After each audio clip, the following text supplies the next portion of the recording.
ಇವತ್ತು ಇದೇ ಪಾದಯಾತ್ರೆ ವಿಚಾರಕ್ಕೆ ಸಂಬಂಧಪಟ್ಟಂತೆ ಪಾದಯಾತ್ರೆ ಯಾವ ರೀತಿಯಾಗಿ ನಡೆಸಬೇಕು ಅನ್ನೋದ್ರ ಬಗ್ಗೆ ಸುದ್ದಿಗೋಷ್ಠಿಯನ್ನು ನಡೆಸಲಾಗ್ತಾ ಇತ್ತು. ಇದೇ ಸಂದರ್ಭದಲ್ಲಿ ಮೂಗಿನಿಂದ ರಕ್ತ ಸೋರ್ಬಿಡ್ತು ಕುಮಾರಸ್ವಾಮಿ ಅವರಿಗೆ. ತಕ್ಷಣಕ್ಕೆ ಹಾಸ್ಪಿಟ್ಲಿಗೆ ಕರ್ಕೊಂಡು ಹೋದ್ರು ಅವರನ್ನ. ಈಗ ನೀವು ಗಮನಿಸ್ತಾ ಇರೋದು ನೇರ ಪ್ರಸಾರದ ದೃಶ್ಯ. ಕುಮಾರಸ್ವಾಮಿ ಅವರು ಆಚೆ ಬಂದಿದ್ದಾರೆ ಹಾಸ್ಪಿಟಲ್ನಿಂದ.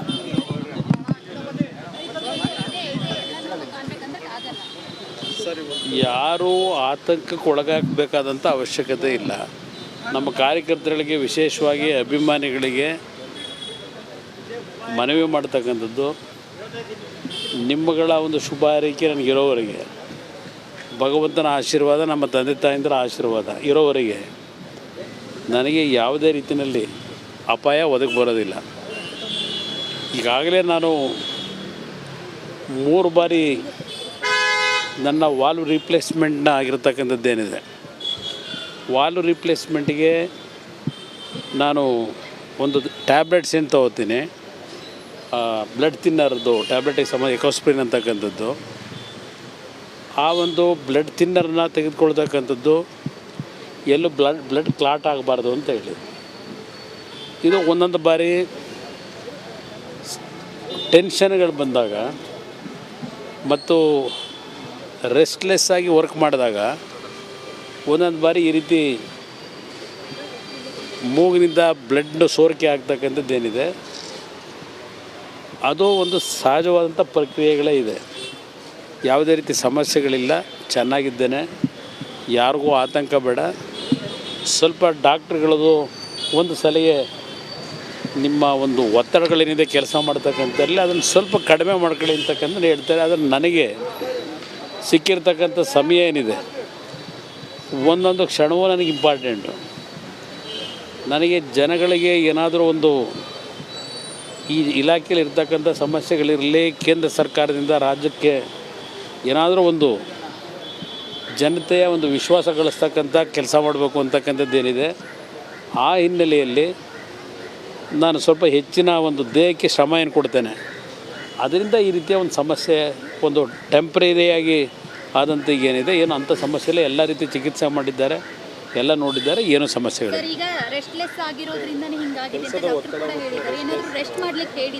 ಇಲ್ಲ. ರೆಸ್ಟ್ ತೊಗೊಳ್ತಕ್ಕಂಥ ಸೂಕ್ತ ಅಂತ ಹೇಳಿದ್ದಾರೆ. ನಾನು ನಾಳೆ ದಿನ ಬಹುಶಃ 92 ವರ್ಷ ವಯಸ್ಸಿನ ಸನ್ಮಾನ್ಯ ದೇವೇಗೌಡರು ರಾಜ್ಯಸಭೆಯಲ್ಲಿ ನಾಳೆ ಏನು ಮಾತನಾಡೋರಿದ್ದಾರೆ, ಬಹುಶಃ ಅವ್ರು ಮಾತನಾಡ್ತಕ್ಕಂಥದ್ರಲ್ಲಿ ಕಾವೇರಿ ನೀರಿನ ಪ್ರಸ್ತಾಪ ಅಂತೂ ಬಂದೇ ಬರುತ್ತೆ. ಆ ಹಿನ್ನೆಲೆಯಲ್ಲಿ ಅವರ ಮೇಲೆ ಪಕ್ಕದ ತಮಿಳುನಾಡಿನ DMK ಮತ್ತು ಬೇರೆ ಬೇರೆ ಸದಸ್ಯರುಗಳು ಎಲ್ಲರೂ ಒಟ್ಟಿಗೆ ಸೇರಿ ಅವರ ಭಾಷಣಕ್ಕೆ ಅಡಚಣೆ ಮಾಡ್ತಕ್ಕಂಥದ್ದು ಮೊದಲಿಂದ ನೋಡ್ಕೊಂಬಂದಿದ್ದೇನೆ. ಆ ಹಿನ್ನೆಲೆಯಲ್ಲಿ ನಾನು ಆ ಒಂದು ಸಂದರ್ಭದಲ್ಲಿ ಅವ್ರ ಜೊತೆಯಲ್ಲಿ ನಾನು ಇರಬೇಕು, ಅವ್ರ ಜೊತೆಗೆ ಒಂದು ಧ್ವನಿಗೂಡಿಸಬೇಕು ಅನ್ನೋದು ನನ್ನ ಮನಸ್ಸಿನಲ್ಲಿದೆ. ನಾನು ವೈದ್ಯರುಗಳಲ್ಲಿ ಮನವಿ ಮಾಡಿದ್ದೇನೆ, ರಾತ್ರಿ ನಾನೊಂದು 3-4 ಗಂಟೆಗಳ ಕಾಲ ಇನ್ನೂ ನನ್ನ ಒಂದು ದೇಹದಲ್ಲಿ ಇರ್ತಕ್ಕಂಥ ವ್ಯತ್ಯಾಸಗಳು ಏನಾದರೂ ಇದ್ದರೆ ಫೋನ್ ಮಾಡ್ತೀನಿ ಅಂತಕ್ಕಂಥ ಹೇಳಿದ್ದೇನೆ. ಅದ್ರ ಮೇಲೆ ತೀರ್ಮಾನ ಮಾಡ್ತೀನಿ. ಇಲ್ಲ, ಮಾಡಬೇಕು. ಆರೋಗ್ಯ ಸಂಪೂರ್ಣ ಕೆಟ್ಟಿಲ್ಲ, ನನಗೆ ಆರೋಗ್ಯ ಸಂಪೂರ್ಣ ಕೆಟ್ಟಿಲ್ಲ. ಸ್ವಲ್ಪ ರೆಸ್ಟ್ಗೆ ಹೇಳಿದ್ದಾರೆ. ಇನ್ನೂ ಒಂದು ವಾರ ಇದೆಯಲ್ಲ ಪಾದಯಾತ್ರೆಗೆ, 2 ಪಕ್ಷಗಳ ಜಂಟಿ ಪಾದಯಾತ್ರೆಗೆ ಇನ್ನೂ 2 ದಿನಗಳ ಕಾಲ, ಇನ್ನೂ ಒಂದು ವಾರ ಇದೆ.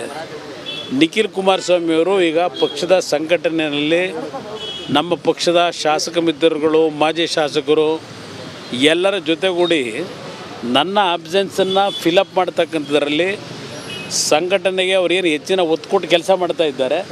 ಅದರಿಂದ ಯಾವ ಸಮಸ್ಯೆಗಳಿಲ್ಲ. ನನಗೆ ಡಾಕ್ಟ್ರುಗಳು ವಿಶ್ರಾಂತಿ ಹೇಳಿದರೆ ನಿಖಿಲ್ ಕುಮಾರಸ್ವಾಮಿಯವರು ನನ್ನ ಜಾಗದಲ್ಲಿ ಪಾದಯಾತ್ರೆ ಅವರು ಪ್ರಾರಂಭ ಮಾಡ್ತಾರೆ, ನಮ್ಮ ಶಾಸಕರ ಜೊತೆಲಿ.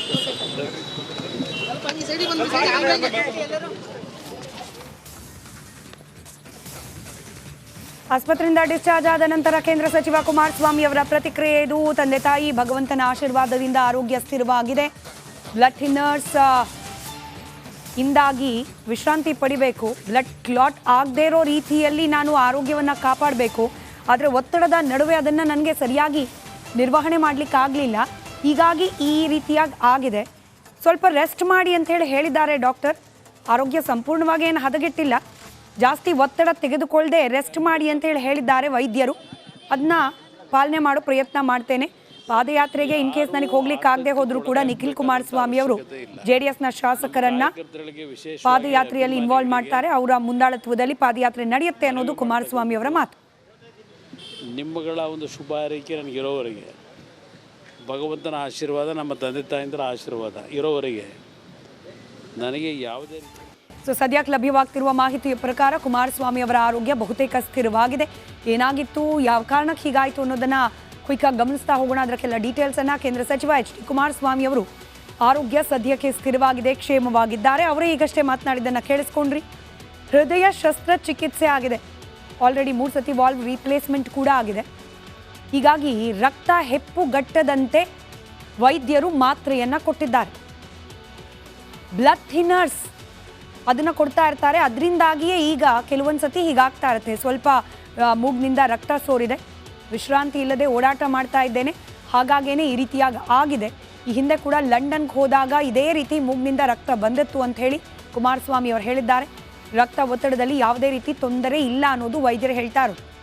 ಗಾಳಿಯಲ್ಲಿ ತೆರೆದ ವಾಹನದಲ್ಲಿ ಓಡಾಟ ಮಾಡಿದಾಗ ಹೀಗಾಗತ್ತೆ ಅನ್ನೋದು ವೈದ್ಯರು ತಿಳಿಸಿದ್ದಾರಂತೆ. ಕೊಂಚ ವಿಶ್ರಾಂತಿ ನಂತರದಲ್ಲಿ ಎಲ್ಲವೂ ಸರಿ ಹೋಗುತ್ತೆ ಅನ್ನೋ ವಿಶ್ವಾಸವನ್ನು ಖುದ್ದು ಕುಮಾರಸ್ವಾಮಿಯವರೇ ಈಗಷ್ಟೇ ವ್ಯಕ್ತಪಡಿಸಿದ್ದಾರೆ.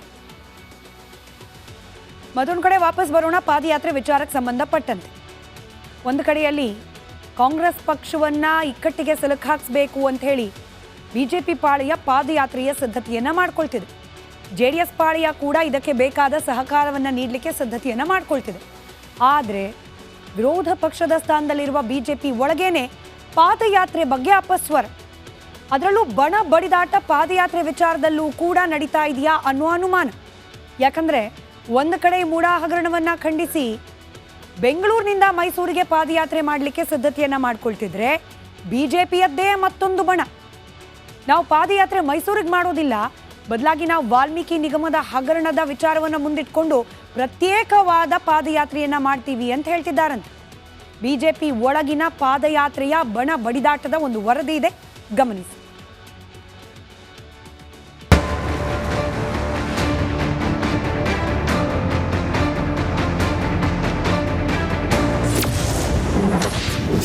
ಬೆಂಗಳೂರು ಮೈಸೂರು ಪಾದಯಾತ್ರೆಗೆ ಅಪಸ್ವರ,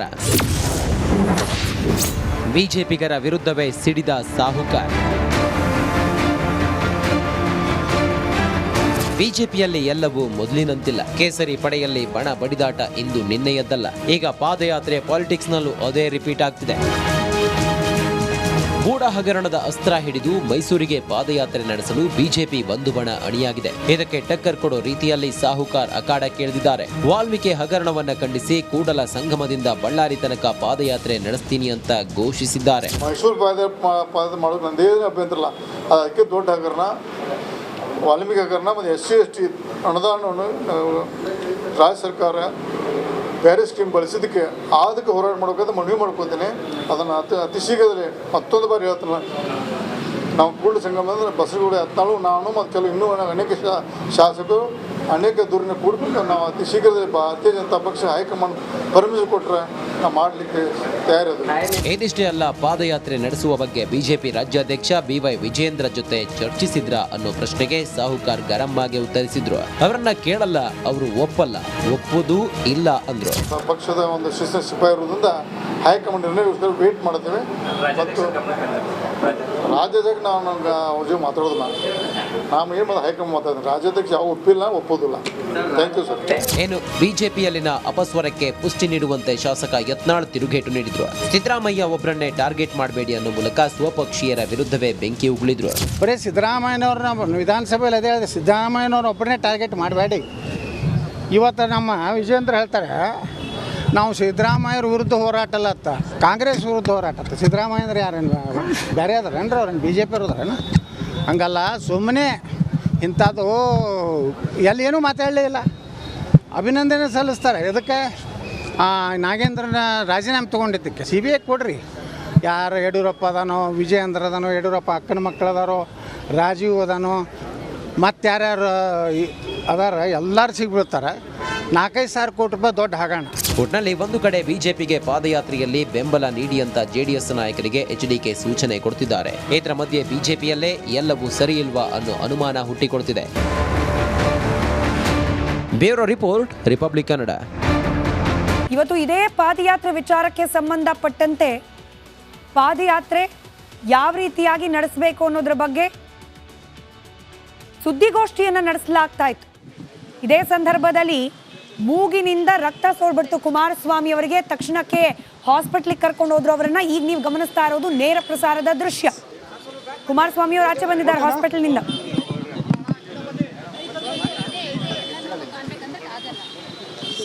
ಯಾರೂ ಆತಂಕಕ್ಕೆ ಒಳಗಾಗಬೇಕಾದಂಥ ಅವಶ್ಯಕತೆ ಇಲ್ಲ.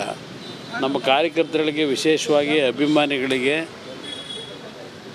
ಮನವಿ ಮಾಡ್ತಕ್ಕಂಥದ್ದು, ನಿಮ್ಮಗಳ ಒಂದು ಶುಭ ಹಾರೈಕೆ ನನಗಿರೋವರೆಗೆ, ಭಗವಂತನ ಆಶೀರ್ವಾದ, ನಮ್ಮ ತಂದೆ ತಾಯಿಂದರ ಆಶೀರ್ವಾದ ಇರೋವರೆಗೆ ನನಗೆ ಯಾವುದೇ ರೀತಿಯಲ್ಲಿ ಅಪಾಯ ಒದಗಿ ಬರೋದಿಲ್ಲ. ಈಗಾಗಲೇ ನಾನು 3 ಬಾರಿ ನನ್ನ ವಾಲ್ವ್ ರಿಪ್ಲೇಸ್ಮೆಂಟ್ನ ಆಗಿರ್ತಕ್ಕಂಥದ್ದೇನಿದೆ, ವಾಲ್ವ್ ರಿಪ್ಲೇಸ್ಮೆಂಟಿಗೆ ನಾನು ಒಂದು ಟ್ಯಾಬ್ಲೆಟ್ಸ್ ಏನು ತೊಗೋತೀನಿ, ಬ್ಲಡ್ ಥಿನ್ನರ್ದು ಟ್ಯಾಬ್ಲೆಟಿಗೆ ಎಕೋಸ್ಪ್ರಿನ್ ಅಂತಕ್ಕಂಥದ್ದು. ಆ ಒಂದು ಬ್ಲಡ್ ಥಿನ್ನರ್ನ ತೆಗೆದುಕೊಳ್ತಕ್ಕಂಥದ್ದು ಎಲ್ಲೂ ಬ್ಲಡ್ ಕ್ಲಾಟ್ ಆಗಬಾರ್ದು ಅಂತ ಹೇಳಿ, ಇದು ಒಂದೊಂದು ಬಾರಿ ಟೆನ್ಷನ್ಗಳು ಬಂದಾಗ ಮತ್ತು ರೆಸ್ಟ್ಲೆಸ್ ಆಗಿ ವರ್ಕ್ ಮಾಡಿದಾಗ ಒಂದೊಂದು ಬಾರಿ ಈ ರೀತಿ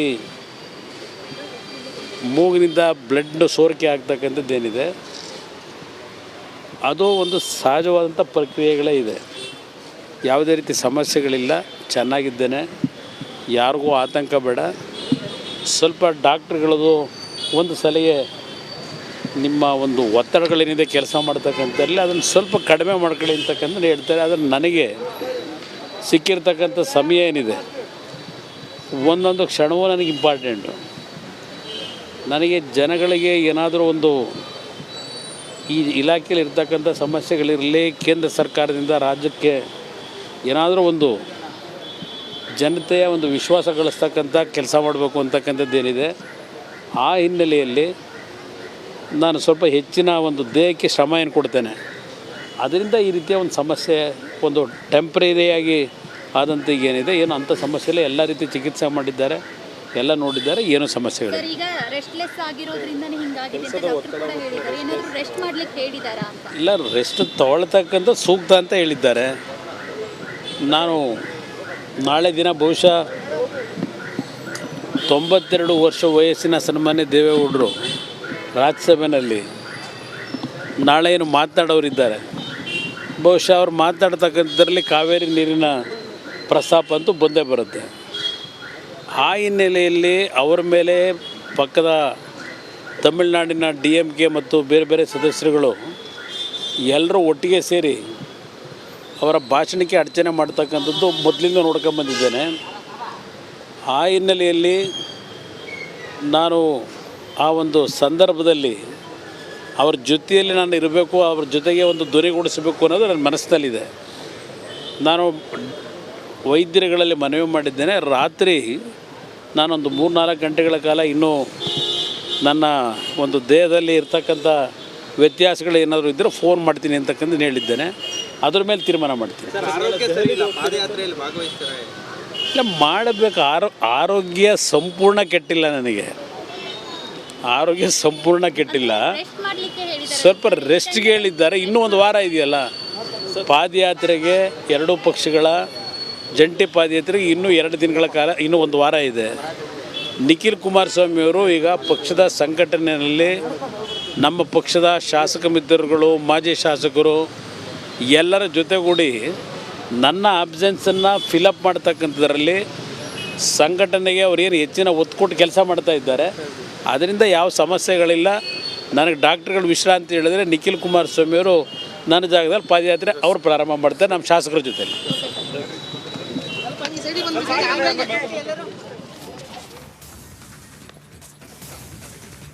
ಆಸ್ಪತ್ರೆಯಿಂದ ಡಿಸ್ಚಾರ್ಜ್ ಆದ ನಂತರ ಕೇಂದ್ರ ಸಚಿವ ಕುಮಾರಸ್ವಾಮಿ ಅವರ ಪ್ರತಿಕ್ರಿಯೆ ಇದು. ತಂದೆ ತಾಯಿ ಭಗವಂತನ ಆಶೀರ್ವಾದದಿಂದ ಆರೋಗ್ಯ ಸ್ಥಿರವಾಗಿದೆ.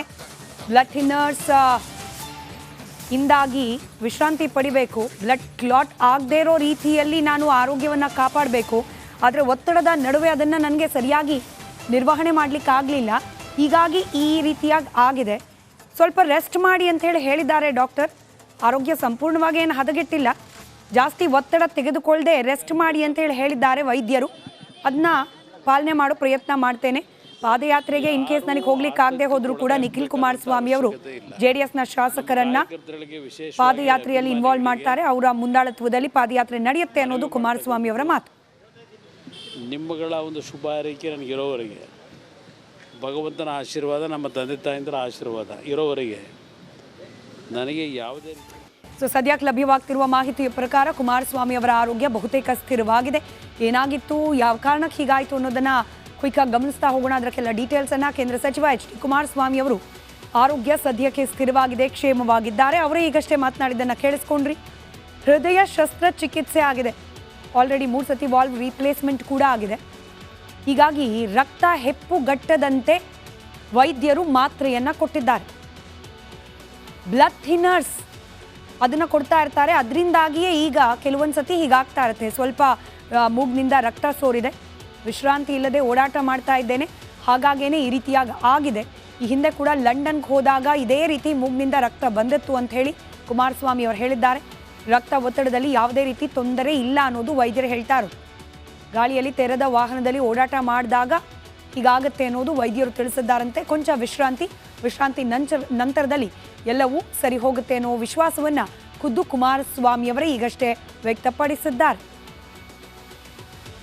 ಮತ್ತೊಂದು ಕಡೆ ವಾಪಸ್ ಬರೋಣ. ಪಾದಯಾತ್ರೆ ವಿಚಾರಕ್ಕೆ ಸಂಬಂಧಪಟ್ಟಂತೆ ಒಂದು ಕಡೆಯಲ್ಲಿ ಕಾಂಗ್ರೆಸ್ ಪಕ್ಷವನ್ನು ಇಕ್ಕಟ್ಟಿಗೆ ಸಿಲುಕಾಕಿಸಬೇಕು ಅಂತ ಹೇಳಿ BJP ಪಾಳೆಯ ಪಾದಯಾತ್ರೆಯ ಸಿದ್ಧತೆಯನ್ನು ಮಾಡ್ಕೊಳ್ತಿದೆ. JDS ಪಾಳೆಯ ಕೂಡ ಇದಕ್ಕೆ ಬೇಕಾದ ಸಹಕಾರವನ್ನು ನೀಡಲಿಕ್ಕೆ ಸಿದ್ಧತೆಯನ್ನು ಮಾಡ್ಕೊಳ್ತಿದೆ. ಆದರೆ ವಿರೋಧ ಪಕ್ಷದ ಸ್ಥಾನದಲ್ಲಿರುವ BJP ಒಳಗೇನೆ ಪಾದಯಾತ್ರೆ ಬಗ್ಗೆ ಅಪಸ್ವರ, ಅದರಲ್ಲೂ ಬಣ ಬಡಿದಾಟ ಪಾದಯಾತ್ರೆ ವಿಚಾರದಲ್ಲೂ ಕೂಡ ನಡೀತಾ ಇದೆಯಾ ಅನ್ನೋ ಅನುಮಾನ. ಯಾಕಂದರೆ ಒಂದು ಕಡೆ ಮೂಡಾ ಹಗರಣವನ್ನು ಖಂಡಿಸಿ ಬೆಂಗಳೂರಿನಿಂದ ಮೈಸೂರಿಗೆ ಪಾದಯಾತ್ರೆ ಮಾಡಲಿಕ್ಕೆ ಸಿದ್ಧತೆಯನ್ನು ಮಾಡ್ಕೊಳ್ತಿದ್ರೆ BJPಯದ್ದೇ ಮತ್ತೊಂದು ಬಣ, ನಾವು ಪಾದಯಾತ್ರೆ ಮೈಸೂರಿಗೆ ಮಾಡೋದಿಲ್ಲ, ಬದಲಾಗಿ ನಾವು ವಾಲ್ಮೀಕಿ ನಿಗಮದ ಹಗರಣದ ವಿಚಾರವನ್ನು ಮುಂದಿಟ್ಕೊಂಡು ಪ್ರತ್ಯೇಕವಾದ ಪಾದಯಾತ್ರೆಯನ್ನು ಮಾಡ್ತೀವಿ ಅಂತ ಹೇಳ್ತಿದ್ದಾರಂತೆ. BJP ಒಳಗಿನ ಪಾದಯಾತ್ರೆಯ ಬಣ ಬಡಿದಾಟದ ಒಂದು ವರದಿ ಇದೆ, ಗಮನಿಸಿ.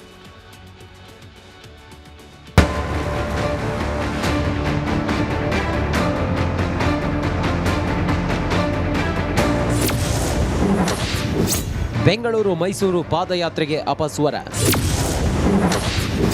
ಬಿಜೆಪಿಗರ ವಿರುದ್ಧವೇ ಸಿಡಿದ ಸಾಹುಕಾರ್. ಬಿಜೆಪಿಯಲ್ಲಿ ಎಲ್ಲವೂ ಮೊದಲಿನಂತಿಲ್ಲ. ಕೇಸರಿ ಪಡೆಯಲ್ಲಿ ಬಣ ಬಡಿದಾಟ ಇಂದು ನಿನ್ನೆಯದ್ದಲ್ಲ. ಈಗ ಪಾದಯಾತ್ರೆ ಪಾಲಿಟಿಕ್ಸ್ನಲ್ಲೂ ಅದೇ ರಿಪೀಟ್ ಆಗ್ತಿದೆ. ಗೂಢ ಹಗರಣದ ಅಸ್ತ್ರ ಹಿಡಿದು ಮೈಸೂರಿಗೆ ಪಾದಯಾತ್ರೆ ನಡೆಸಲು ಬಿಜೆಪಿ ಒಂದು ಬಣ ಅಣಿಯಾಗಿದೆ. ಇದಕ್ಕೆ ಟಕ್ಕರ್ ಕೊಡೋ ರೀತಿಯಲ್ಲಿ ಸಾಹುಕಾರ್ ಅಖಾಡಕ್ಕಿಳಿದಿದ್ದಾರೆ. ವಾಲ್ಮೀಕಿ ಹಗರಣವನ್ನ ಖಂಡಿಸಿ ಕೂಡಲ ಸಂಗಮದಿಂದ ಬಳ್ಳಾರಿ ತನಕ ಪಾದಯಾತ್ರೆ ನಡೆಸ್ತೀನಿ ಅಂತ ಘೋಷಿಸಿದ್ದಾರೆ. ಮೈಸೂರು ಪಾದಯಾತ್ರೆ ಮಾಡೋದು ನಂದೇನು ಅಭ್ಯಂತರ ಇಲ್ಲ.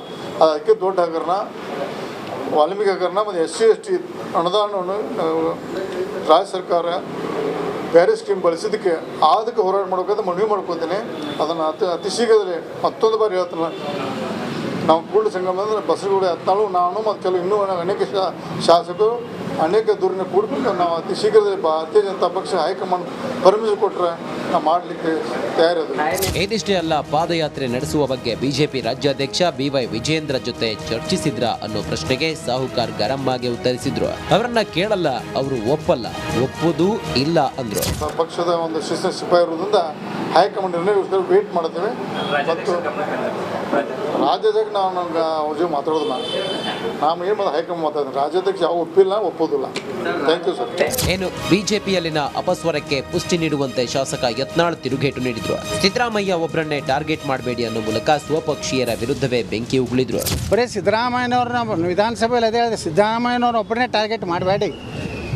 ಇವತ್ತು ನಮ್ಮ ವಿಜೇಂದ್ರ ಹೇಳ್ತಾರೆ, ನಾವು ಸಿದ್ದರಾಮಯ್ಯರ ವಿರುದ್ಧ ಹೋರಾಟ ಅಲ್ಲ ಅತ್ತ, ಕಾಂಗ್ರೆಸ್ ವಿರುದ್ಧ ಹೋರಾಟ ಅತ್ತ. ಸಿದ್ದರಾಮಯ್ಯ ಅಂದ್ರೆ ಯಾರೇನು ಬೇರೆ ಅದಾರೇನ್ರಿ? ಅವ್ರೇನು BJP ಅವ್ರದಾರೇನು? ಹಂಗಲ್ಲ, ಸುಮ್ಮನೆ ಇಂಥದ್ದು ಎಲ್ಲಿ ಏನೂ ಮಾತಾಡಲೇ ಇಲ್ಲ. ಅಭಿನಂದನೆ ಸಲ್ಲಿಸ್ತಾರೆ. ಇದಕ್ಕೆ ನಾಗೇಂದ್ರನ ರಾಜೀನಾಮೆ ತೊಗೊಂಡಿದ್ದಕ್ಕೆ CBI ಕೊಡ್ರಿ. ಯಾರು ಯಡಿಯೂರಪ್ಪ ಅದಾನೋ, ವಿಜಯೇಂದ್ರ ಅದಾನೋ, ಯಡಿಯೂರಪ್ಪ ಅಕ್ಕನ ಮಕ್ಕಳು ಅದಾರೋ, ರಾಜೀವ್ ಅದಾನೋ, ಮತ್ತು ಯಾರ್ಯಾರು ಅದಾರ ಎಲ್ಲರೂ ಸಿಗ್ಬಿಡ್ತಾರೆ. 4-5 ಸಾವಿರ ಕೋಟಿ ರೂಪಾಯಿ ದೊಡ್ಡ ಹಗರಣ. ಒಟ್ನಲ್ಲಿ ಒಂದು ಕಡೆ ಬಿಜೆಪಿಗೆ ಪಾದಯಾತ್ರೆಯಲ್ಲಿ ಬೆಂಬಲ ನೀಡಿ ಅಂತ ಜೆಡಿಎಸ್ ನಾಯಕರಿಗೆ HDK ಸೂಚನೆ ಕೊಡ್ತಿದ್ದಾರೆ. ಇದರ ಮಧ್ಯೆ ಬಿಜೆಪಿಯಲ್ಲೇ ಎಲ್ಲವೂ ಸರಿ ಇಲ್ವಾ ಅನ್ನೋ ಅನುಮಾನ ಹುಟ್ಟಿಕೊಳ್ತಿದೆ. Bureau report, republic Kannada.